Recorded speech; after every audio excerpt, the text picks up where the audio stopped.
Hi, everyone. Welcome to another Linfield Coaches CatChat. Joe Stuart here with head Linfield Wrestling coach Frank Johnson. Coach, how you doing today? Doing well. And we're getting ready for you guys to have a fun event next week out at Evergreen Space Museum. We're going to get into that in a moment. And you guys just finished up Mat Cat as well this last weekend, the big tournament here in McMinnville.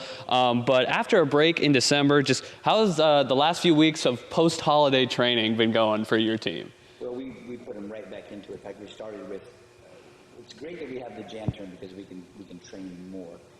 We have 3 training sessions a day with the men and the women, 1 for each and then 1 combined.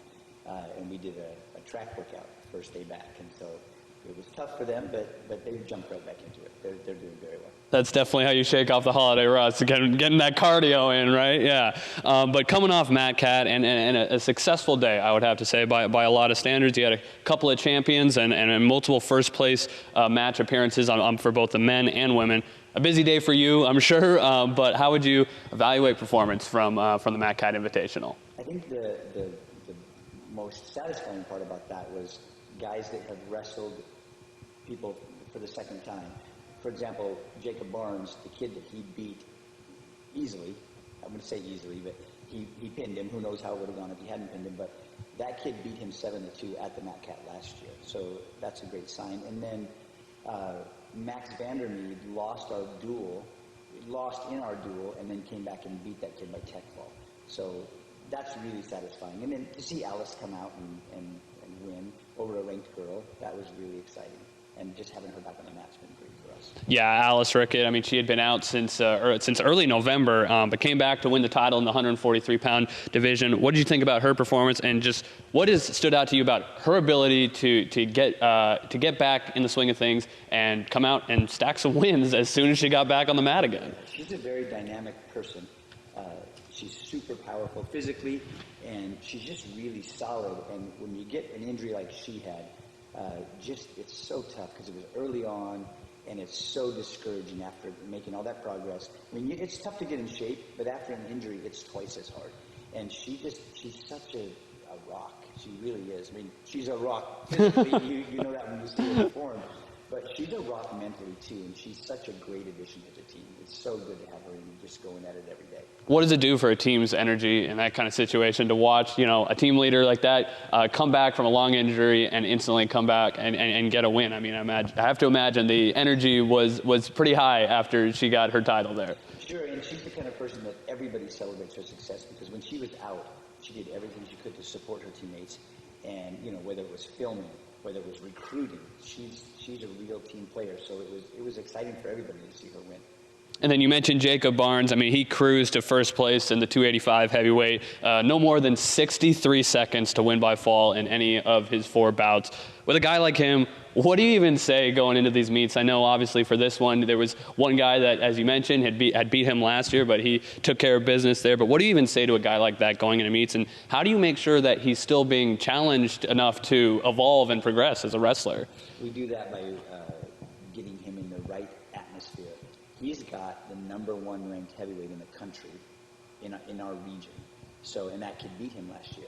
So he's got motivation. And I think going into his finals match, there's motivation because he lost that match before. But our key to him is to get him to find another gear. Because when you're not pushed like matches like that, the tournament itself didn't do a lot for him. What's going to do a lot for him is getting him super tired, and I mean exhausted, and then putting him against guys that we already have in the room. And getting him so tired and making him perform when he's really, really tired.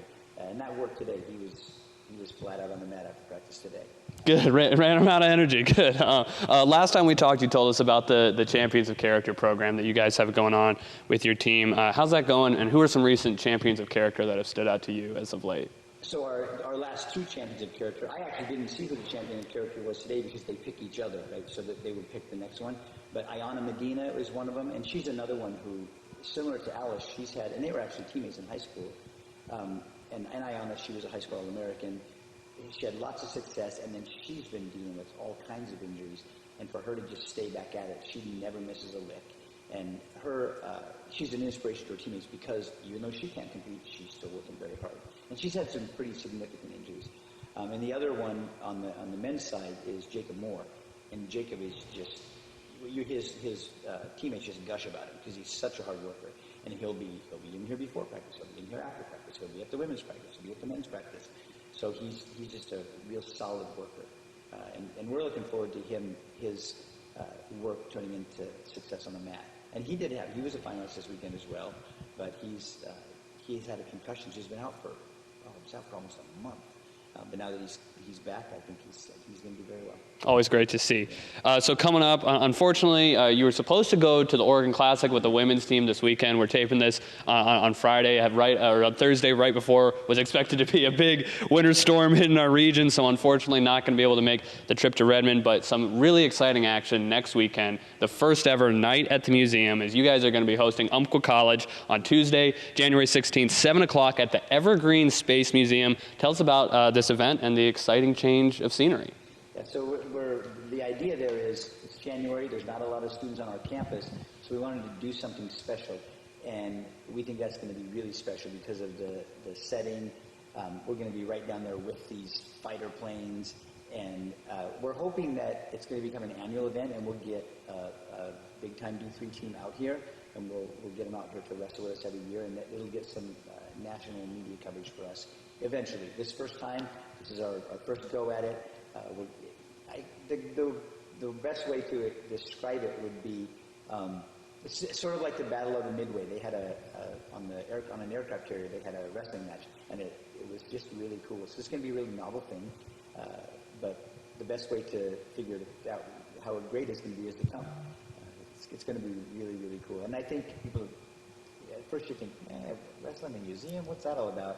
Then you come, I think you'll see the atmosphere is going to be pretty cool. We're all pretty excited for it. What will be some keys to success of next week in that night at the museum, taking on Umpqua from the wrestling point of view? Well, our guys and gals being healthy. My goodness, we have limited numbers as it is, and so these next few years of recruiting are going to be huge.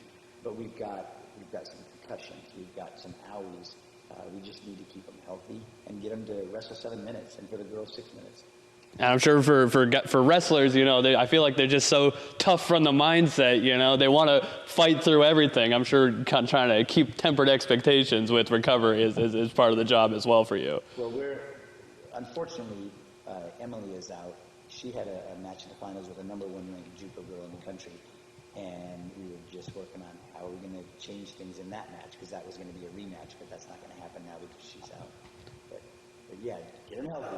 Get them healthy, and get yourself to Evergreen Space Museum this Tuesday, January 16th, for the Wildcats will be hosting Umpqua College for the first ever night at the museum bout between the Wildcats and Umpqua College. Again, that is Tuesday, January 16th at 7 o'clock. After that, next 4 on the road for both the men's and the women's before wrapping up the regular season here at home on February 9th against Grace Harbor. Coach, good luck next week. Thanks for the time. Thank you.